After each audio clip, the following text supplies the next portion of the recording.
Quels sont les défis des gens qui vivent avec une douance ou ce qu'on appelle aussi un haut potentiel ou ce qu'on appelle parfois de la surefficience ou ce dont on parle aussi, c'est, il y a donc bien des noms pour nommer ça. Donc, qu'on vous surnomme zèbre ou autrement, il s'agit d'un potentiel incroyable. On parle d'un 130 de QI au minimum et plus, et il y a des tests pour évaluer ça. Est-ce que c'est essentiel d'avoir un test pour se reconnaître? Pas forcément. Il existe une panoplie de vidéos et de lectures pour vous aider à comprendre si vous faites partie de ce 2%-là de la population qui vivait avec un haut potentiel, avec une douance. Et vivre avec une douance et un haut potentiel, c'est pas un peu se mettre une énorme pression de réussite sur les épaules? C'est un petit peu pourquoi on patauge un peu et qu'on a plusieurs noms pour désigner cette même réalité-là, avec différentes subtilités selon ce qu'on veut mettre en lumière par rapport à cette différence-là. Maintenant, pourquoi j'en parle avec le TDAH? Parfois, ces deux diagnostics sont confondus. Parfois, ces deux diagnostics coexistent.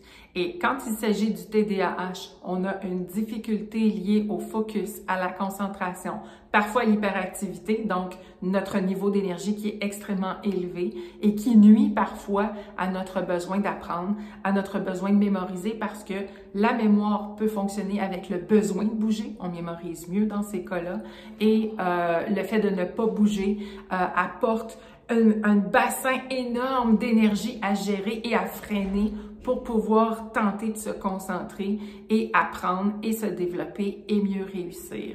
Ça apporte aussi une pression à l'interne qui est vécue comme un besoin d'exploser ou un besoin de passer à l'action et qui crée de l'impatience, etc. Ce sont des signes qui peuvent ressembler parfois à certaines parties de la douance. Quand on se met en attente parce que les autres n'ont pas compris autour ce qu'on a déjà compris en quelques instants. Notre instinct qui nous guide vers d'autres façons de fonctionner qui semblent beaucoup plus logiques alors qu'on n'est pas encadré dans un système qui a vu ou qui permet une autre façon d'agir. Ça peut créer un besoin de bouger, un besoin de réaction, un besoin de répliquer parce que on se sent en attente, on sent qu'on gaspille du temps, on sent qu'on gaspille de l'énergie et on aimerait faire autrement. On aimerait écouter notre besoin de s'émanciper, notre besoin de performer, notre besoin d'apprendre. Donc, pour certaines personnes qui vivent avec un haut potentiel ou une douance, on peut vivre ce genre de difficultés-là et ce genre de besoin à répondre aussi. Donc, parmi tous les sujets qu'on pourrait explorer dans cette vidéo, je vais m'en tenir davantage à 3 points principaux. Le premier, c'est de travailler avec l'idée qu'on peut être hypersensible ou pas. L'hypersensibilité, c'est encore autre chose. C'est une personne sur 5 de la population qui vit avec des hypersens, avec le fait de se sentir effleuré, d'avoir l'impression que c'est trop fort, avoir l'impression d'avoir une étiquette dans le cou qui nous achale puis qui nous empêche de nous concentrer tellement ça pique, alors que la moyenne des gens s'en rendent même pas compte qu'il y a une étiquette dans le cou. Et ça se répercute, ce genre de sensibilité-là, d'hypersensibilité, d'attention aux détails dans tous nos 5 sens. Et évidemment, nos 5 sens sont notre porte d'entrée pour avoir différentes perceptions, pour décoder le monde qui nous entoure et permettre de prendre des décisions. Ça influence nos valeurs, ça construit notre expérience. Donc, l'hypersensibilité peut faire partie de la douance, mais pas toujours. Par contre, vivre avec une différence peut apporter différents irritants, différentes déceptions. Et ça peut nous rendre hypersensibles à la longue à force de vivre des frustrations, des difficultés, un sentiment de solitude, un sentiment d'être incompris. C'est un effet psychologique, émotionnel qui est compréhensible et qui est humain. Donc, il faut être capable de faire la part des choses. Et quand c'est une personne à l'extérieur de nous, un parent, un enseignant, un conjoint, un collègue qui nous regarde aller et qui se dit « Elle est donc bien sensible, cette personne-là. » Est-ce qu'elle a suffisamment d'informations pour faire la différence et poser un jugement entre des irritants qui nous rendent hypersensibles ou le fait que même sans irritants, même quand ça va bien, on est hypersensible. C'est un ressenti que vous êtes capable de déterminer avec un petit peu plus d'informations. Ça se fait, ça. Autre chose, autre sujet, c'est que parfois, la double exceptionnalité est dans le portrait. C'est-à-dire, on peut avoir un TDAH et avoir un haut potentiel. Ça nous rend quelqu'un de très perspicace par rapport à certaines situations et quand on a peu de filtres, de dire tout haut ce qu'on pense ou de confronter, par exemple, une personne en rôle d'autorité avec nous, un parent, un professeur, un employeur, un chef d'équipe, que ce soit dans les sports ou au travail. Ça peut être dérangeant, ça peut être très mal perçu et ça peut attirer des conséquences et des relations négatives. Donc, c'est important, encore une fois, de bien comprendre c'est quoi une personne qui a une double exceptionnalité parce que on ne peut pas dire qu'elle a une douance avec tous les critères de la douance et, par exemple, un TDAH. En passant, la double exceptionnalité, ça peut être autre chose qu'une douance et TDAH. Ça peut être Asperger et TDAH, ça peut être d'autres particularités. Mais pour l'exemple du TWICE, TDAH et douance, moi, ce à quoi je vais vous faire référence, c'est de faire attention sur le fait de se reconnaître. C'est pas exactement avoir les défis et les forces de la douance additionnés aux forces et défis d'un TDAH. Tout ça s'entremêle et prend une nouvelle couleur. Si je vous parle de jaune, la couleur est claire. Jaune serein ou jaune moutarde, ça reste du jaune. Il y a des dégradés, on le comprend.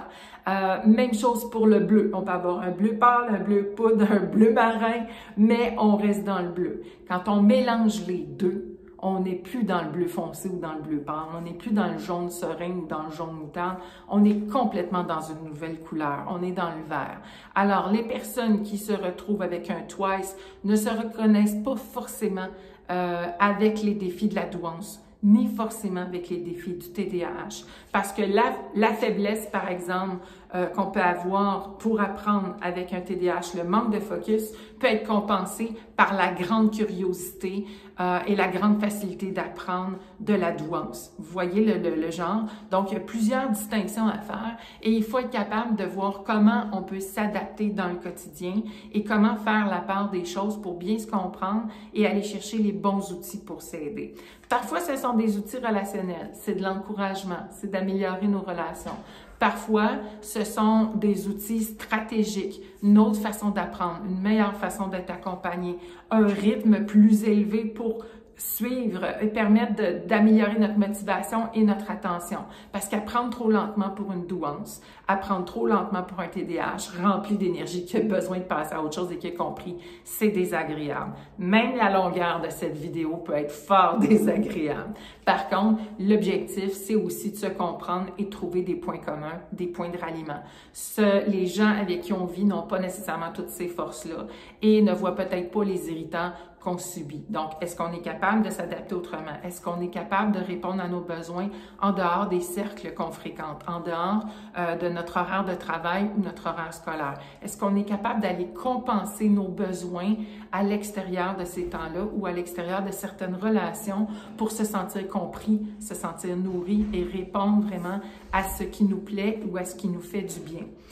Dernière chose, on en a déjà parlé un peu, en fait, le besoin d'apprendre, le besoin de relations où on se sent compris, où on se sent au même rythme. Et le sens à la vie, le sens de ce qui nous entoure quotidiennement a besoin d'être bien soutenu quand on a une douance. Si, par exemple, votre enfant, votre adolescent ou vous-même comme adulte, vous vous sentez dans un milieu qui ne vous nourrit pas suffisamment, où vous êtes toujours sur le frein pour vous adapter aux autres, vous devez, et c'est important pour votre bien-être, pour votre émancipation, trouver des passions, trouver des sujets où vous pouvez performer à votre vitesse, où vous pouvez gratter toutes les informations, toute la curiosité que vous avez jusqu'à plus soif. C'est important de vous dépenser, de canaliser votre énergie avec des gens qui sont comme vous, qui vous comprennent, parce que ça fait du bien d'être soi-même.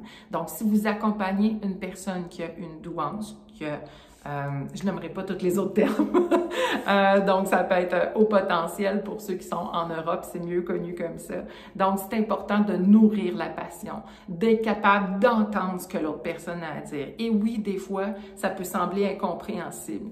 Un oiseau qui vole à la hauteur des avions ne voit pas le même paysage qu'un petit moineau sur une branche. Et on a besoin des deux visions pour fonctionner. Ce n'est pas pour culpabiliser ni l'un ni l'autre dans ses forces, ses potentiels, parce que chacun a une perception qui peut être complémentaire pour travailler ensemble, pour vivre ensemble, pour réaliser des projets. Donc, ne taisons plus les forces de ces gens-là, trouvons des moyens d'adaptation qui les nourrissent, qui fonctionnent bien et qui fait que tout le monde, qu'on soit accompagnateur ou qu'on vive nous-mêmes avec ces défis, soyons davantage plus heureux, plus épanouis avec le jeu de cartes qu'on a.